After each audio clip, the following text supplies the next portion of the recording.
Kenapa saya merespon ini? Karena sesungguhnya bukan kekristenan yang diuntungkan dengan eksploitasi pengalaman pindah agama. Para murtadin itu yang dieksploitasi di media sosial, itu bukan kekristenan sesungguhnya yang diuntungkan, tetapi justru memicu maraknya atau meningkatnya golongan garis keras. Shalom sahabat-sahabat Lentera Injil, dimanapun saudara berada saat ini, saya berdoa kiranya damai sejahtera dan sukacita dari Tuhan kita Yesus Kristus dicurahkan dalam kehidupan saudara. Saudara kasih Tuhan, saya kali ini merespon mengenai banyaknya eksploitasi pengalaman pindah agama, baik itu mualaf maupun murtadin, dan terutama kaum murtadin ini yang banyak dieksploitasi di sosial media. Kenapa saya merespon ini? Karena sesungguhnya bukan kekristenan yang diuntungkan dengan eksploitasi pengalaman pindah agama. Para murtadin itu yang dieksploitasi di media sosial, itu bukan kekristenan sesungguhnya yang diuntungkan, tetapi justru memicu maraknya atau meningkatnya golongan garis keras. Kenapa?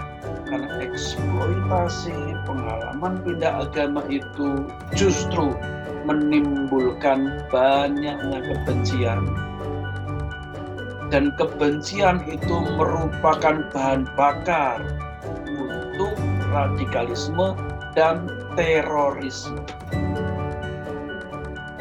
Saudara kasih Tuhan, akhir-akhir ini marak sekali eksploitasi peristiwa-peristiwa pindah agama di media sosial, di mana setiap ada kesaksian-kesaksian baik itu mualaf maupun murtadin, penonton setiap video itu begitu banyaknya dan lalu memancing begitu banyak ujaran-ujaran kebencian dalam setiap komentar-komentar itu. Oleh sebab itu, lewat video ini saya menyerukan teman-teman semua, tolonglah demi NKRI ini stop eksploitasi pengalaman pindah agama. Tentu kita sebagai umat beragama senang ketika ada orang yang pindah ke agama kita. Bahkan dalam Kristenan dikatakan malaikat di surga pun bersorak-sorai. Tetapi bukan berarti kemudian hal itu dieksploitasi di sosial media sehingga seakan-akan sekarang ada perang, ada persaingan, banyak-banyakan menampilkan mualaf dan murtadin di sosial media. Dan ini saya rasa bukan kondisi yang sehat di dalam kehidupan berbangsa dan bernegara, dan juga bukan cara yang sehat di dalam beragama. Memangnya kebenaran agama kita itu ditentukan dengan banyaknya mualaf dan murtadin. Makin banyak orang yang masuk agama kita itu membuktikan bahwa agama itu benar. Sejarah membuktikan bahwa ada banyak agama-agama yang dahulu besar, tapi zaman sekarang sudah dianggap tidak lagi relevan dan ditinggalkan. Kebenaran tidak ditentukan oleh selera atau banyak-banyakan kuantitas dari para pemeluknya. Tetapi kebenaran suatu agama itu justru ditentukan dari kualitas dari para pemeluknya.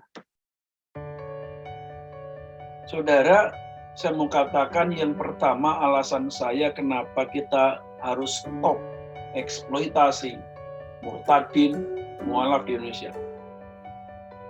Yang pertama, eksploitasi orang-orang pindah agama itu sesungguhnya justru tidak menguntungkan dari sisi misi, pemberitaan Injil, pelayanan gereja. Kenapa? Karena masyarakat yang beda agama jadi memandang agama lain dengan kebencian. Atau mungkin belum sampai ke kebencian, tetapi mereka memandangnya dengan penuh kekhawatiran, kewaspadaan, salah paham. Maka kemudian justru mereka menutup diri. Orang-orang yang bergerak di misi selama ini tidak pernah mengeksploitasi hasil misi mereka sebelum misi itu benar-benar berhasil. Orang-orang bergerak di lapangan memberitakan Injil, mereka bergerak secara senyap, tidak dipamer-pamerkan di sosial media. Kemudian mereka membimbing murid-murid mereka itu sampai kuat imannya, benar ajarannya, baru kemudian mereka diizinkan untuk ambil bagian dalam pelayanan, kesaksian, cari jiwa, bukan cari harta, apalagi cari banyak-banyakan iklan AdSense di sosial media. Tentu saja bukan berarti saya mengatakan bahwa kesaksian di sosial media itu dilarang, bukan. Tetapi yang ditampilkan seharusnya memang para petubat baru yang benar-benar berkualitas. Jangan asal saja. Karena kesaksian mereka itu menjadi konsumsi publik, umum, bukan hanya untuk kalangan sendiri. Kalau untuk kalangan sendiri bisa dikatakan, ya maklumlah, dia orang baru bertobat. Tetapi ketika dikonsumsi untuk masyarakat umum, yang ada adalah saling melecehkan, ujaran kebencian, saling menyerang, dan lain-lain. Oleh sebab itu sebenarnya eksploitasi para murtadin ini sesungguhnya justru membuat masyarakat penuh kecurigaan dengan agama kita, dan mereka menutup diri untuk bersosialisasi dengan kekristenan. Maka saudara, saya menghimbau bagi pengelola channel-channel yang senang sekali mengeksploitasi para murtadin ini, tolonglah saudara. Tolong jangan hanya pikirkan penghasilan saudara dari iklan-iklan dan penonton yang masuk saja, tapi pikirkanlah perkembangan pelayanan di Indonesia ini. Para penginjil-penginjil yang di lapangan ini yang justru mendapatkan pandangan curiga. Karena hal itu sebenarnya tidak perlu dieksploitasi. Lalu kedua, eksploitasi pengalaman pindah agama itu memicu yang namanya kebencian, sehingga yang paling diuntungkan itu adalah golongan radikal. Mereka akan tumbuh subur seperti jamur di musim hujan. Kenapa? Karena kebencian, pertentangan, percekcokan antar agama yang dipertontonkan di sosial media itu menjadi seperti pupuk bagi tumbuhnya jamur-jamur radikalisme ini, sehingga mereka akan makin banyak. Kekerasan antar agama di Indonesia ini sudah begitu banyak. Saling melukai, saling mencaci, ini sudah begitu banyak. Apakah ini cara beragama yang sehat? Apakah ini kekristenan kita yang sehat dengan mencaci, memaki agama lain? Saya pikir ini bukan cara beragama yang sehat.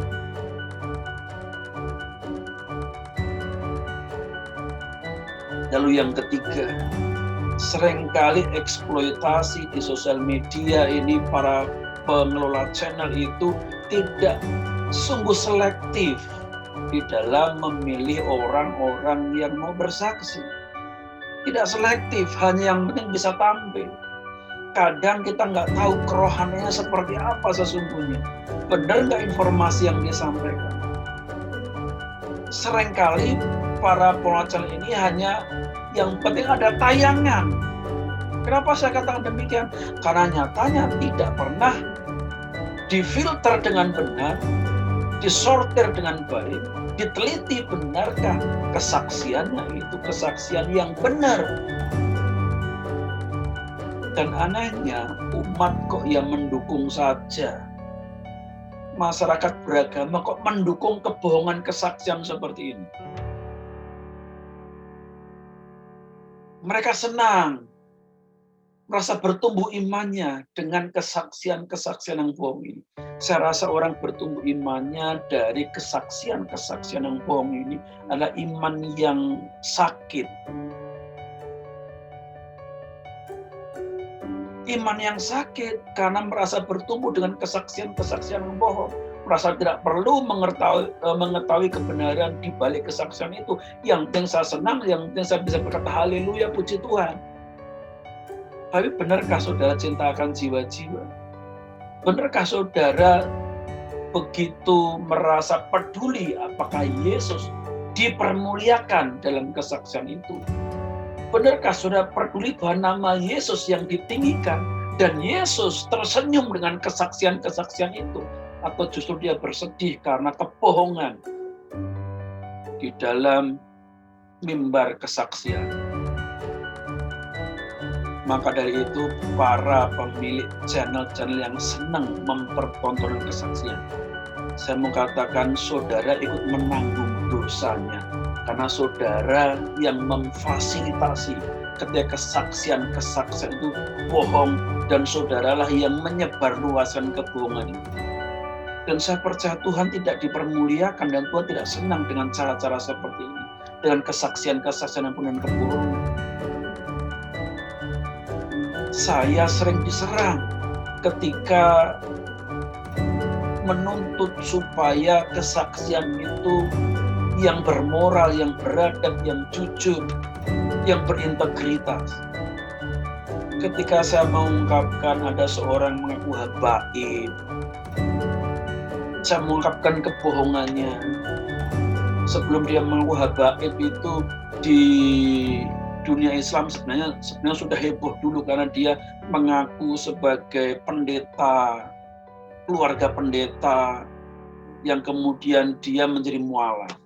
Setelah beberapa lama orang mulai curiga karena dia pindah-pindah untuk supaya dapatkan santunan, orang-orang mulai curiga, nggak dapat lagi apa dia mulai ke gereja dan mengaku sebagai habaib.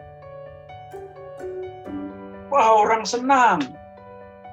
Padahal itu kebohongan. Setelah itu dia balik lagi mengaku dia sudah balik lagi ke Islam lagi. Di sosial media, di belakang gereja dia pura-pura masih tetap Kristen dan sebagainya. Ketika saya mengungkap kebohongan ini, saya juga diserang. Padahal saya rindu mimbar kesaksian itu. Kalau kita melihat bahwa pelayanan di sosial media, itu juga pelayanan yang kudus. Saudara yang memandang bahwa sosial media channel adalah bagian yang pelayanan untuk mempermuliakan Tuhan, sudah peduli dengan kebenaran dari orang-orang yang menyampaikannya. Ada lagi yang mengaku lulusan dari Al-Azhar Kairo, tapi bahasa Arabnya salah-salah, diterima begitu saja. Ada yang mengaku sejak kecil sudah jadi guru ngaji 5 tahun, sudah khatam Al-Quran, tetapi ketika suruh baca Al-Quran banyak yang salah. Ini kan mempermalukan kekristenan. Ya saudara yang tutup mata akan senang-senang saja mengatakan haleluya, puji Tuhan.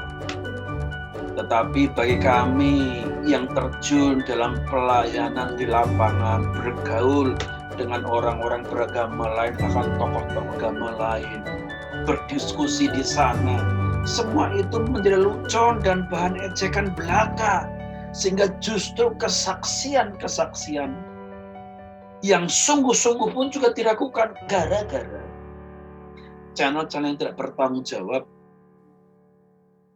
mempropagandakan, mengeksploitasi kesaksian-kesaksian yang bohong.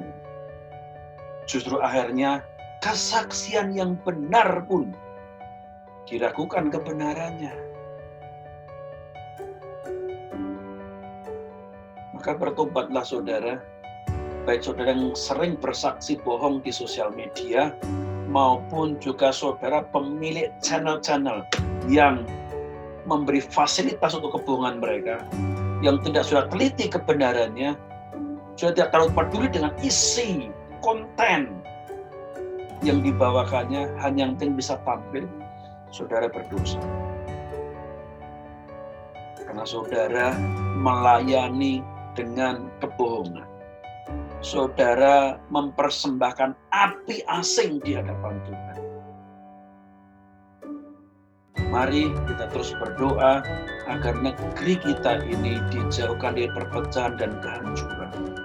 Agar kita bisa beribadah dan melayani dengan lebih baik lagi. Kita membangun bangsa, kita memberitakan Injil, tetapi bukan dengan cara-cara yang penuh dengan kekerasan, tipuan-tipuan yang tidak bermoral.